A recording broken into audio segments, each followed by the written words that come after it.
কারণ ছিল যে আমাদের 2024 সালের সুপারিশপ্রাপ্তরা আমাদের জয়েন নিয়ে কাল গভর্নেন্স চলছে।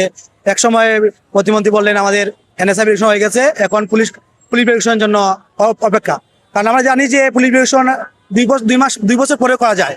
যে ট্রেনিং এর আমাদের যে অফিসিয়াল যে 2 বছরে কি থাকে যে স্থায়ীকরণের জন্য যেটা থাকে ওইটার পাখে আমাদের করা যায়, কিন্তু এই আমাদের এই অল্প একটা কারণের জন্য আমাদেরকে তালবানা করতেছে, যার জন্য আমরা আজকে সবাই মিলে রাজপথে নামছি আমাদের এই নিয়োগ এবং পদায়নের জন্য।